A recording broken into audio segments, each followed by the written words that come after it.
But what I'm going to do is take you on a journey right back to the beginning of recorded history, because I think that's where we actually have to start to maybe understand the belief system of some of the players who are scripting what's occurring in the world right now. But I can't go any further without mentioning again this document, the Project for a New American Century. I mentioned it last year, and I told you last year that this was the blueprint for everything that was going to occur. So if any of you haven't yet read it, it is freely available. And one of the reasons that it is out there is because when these guys put information out for people to access and to read and to understand, and then they do nothing, in the occult realm, we give them our power. So this is a deliberate strategy to document exactly what they intend to do. Now, this document, I'm not going to go through it in detail. I may make a couple of quotes from it as we go through the presentation. But on reading it, if you didn't know who the authors were, you would think it was a work of science fiction.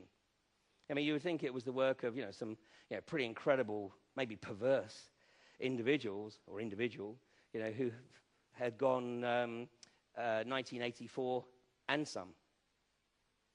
I mean, it is completely ignorant of sovereignty, of any national sovereignty, of culture, of alternative belief systems. I mean, it is totally spiritually bankrupt. But when you look at the authors, this guy was the chairman. Anybody here know who this guy is? John Bolton. Now, John Bolton was the chairman of the group that put this document together, and the document was published in September of 2000. So 2 months before George Bush was appointed president by the democratic process of the Supreme Court appointing him on a vote of 5-3. John Bolton, 2 months later, is the guy who walked into the Tallahassee courtroom in Florida and said, "Hey, I'm with the Bush team, and I'm here to shut down the recount." Any vested interest, perhaps? Do you know what John Bolton is doing today? He is the United States ambassador to the United Nations. And immediately he got in the job, he put in 750 amendments. I mean, the tactic was completely to shut down the effectiveness of the United Nations. Who else do we have on this team? Donald Rumsfeld. Anybody? Actually, there's a better picture of Donald Rumsfeld coming up right here. Oh, yes, my friend. Now, we all know about Donald Rumsfeld, right? Mr. Aspartame. This is the guy, I mean, I could go back even further. He was the guy who, with Dick Cheney, forced Gerald Ford to kick Nelson Rockefeller out of the White House when President Ford had taken over from Nixon. But in the late 70s, he was chairman and chief executive officer of Searle. Searle was the manufacturer of aspartame, or as some people in the States call it, aspartame. The FDA, the Food and Drug Administration in the States, had tested aspartame and had seen that it was the cause of brain cancer and brain tumors in rats. So the FDA refused to give it a license. Donald Rumsfeld and Searle, they financed very significantly Ronald Reagan's presidential campaign. Within 48 hours of Ronald Reagan being sworn in to the presidency, Ronald Reagan had removed the head of the FDA and replaced him with a guy that Donald Rumsfeld has put forward, and 2 weeks later, aspartame was given license. Today, aspartame in many states in the US is banned in drinks that are marketed to the under 12s. But here they're freely available. And then, of course, bird flu. Now, in the US, this is incredible. I was in the US a few weeks ago at a conference in Chicago, and I picked up USA Today, and every day in the paper it has, "These people died of bird flu in Indonesia." Excuse me, but I'm going to use a technical term, bullshit. This is all geared towards creating the fear. SARS didn't work. SARS has a very interesting connotation, as I might touch on later. But here we have bird flu as the new sort of fear. Now, I wouldn't touch Tamiflu with the proverbial barge pole. Tamiflu is I think, the potential genetically targeted chemicals that they talk about in the Project for a New American Century. But Tamiflu is the symptom suppressant for bird flu.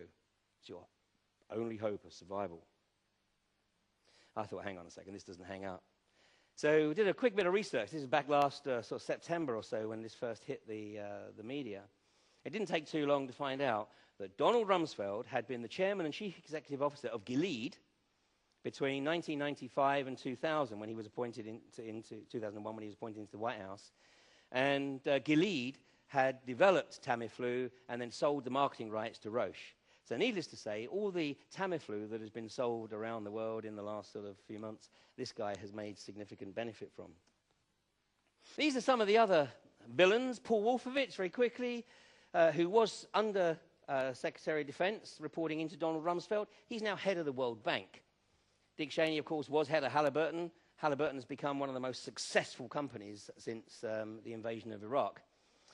Scooter Libby Lewis, currently being indicted for releasing the name of Valerie Plame. John Negroponte, who will be well known to anybody here from Central America, because he was the guy who was behind all the death squads in Central America, and particularly in Honduras. And when he was appointed U.S. ambassador to Iraq, the Hondurans said, if he is appointed, we're going to pull out our troops. Well, they only had 1,500 in the coalition, but they did pull them out. This guy here, very interesting, Richard Armitage, he was the deputy to Colin Powell. He was the guy who made sure that Colin Powell was in South America when 9/11 went down. Because Colin Powell was potentially, a wobbler. So they made sure he was out of the country. Interestingly enough, they made sure another guy who they weren't too sure about was in country. And on September the 10th, they gave John Howard, the Prime Minister of Australia, they invited him over to Washington and presented him with some bullshit award. But they did that deliberately so that he was in the US when September the 11th went down. And this guy here, Dov Zakheim, this is the guy who was comptroller of the Pentagon. And remember, as I said yesterday, I am a coincidence theorist. I look for coincidences. Dov Zakheim was the comptroller of the Pentagon, and on September the 10th, 2001, Donald Rumsfeld and Dov Zakheim made a press release announcing that the Pentagon could not account for $2.3 trillion. $8,000 for every man, woman, and child in the United States, a country that already has a national debt of over $9 trillion. $8 trillion at the time, now over $9. Incredible. Incredible. Anyway.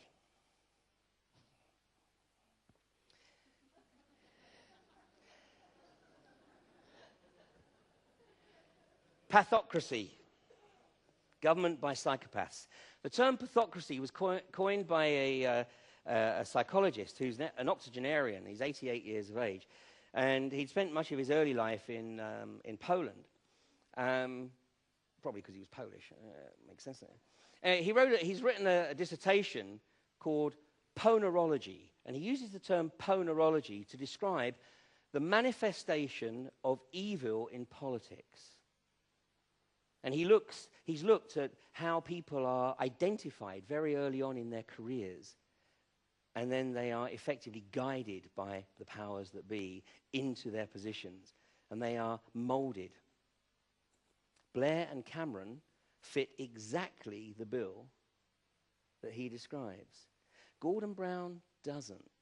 It's my bet that Gordon Brown will not be allowed to become Prime Minister for more than probably a year. He may well be given a year just to sort of see how far they can push him. But I think Gordon Brown probably has, some substance. I'd like to think so anyway. And I think that he will lose the election.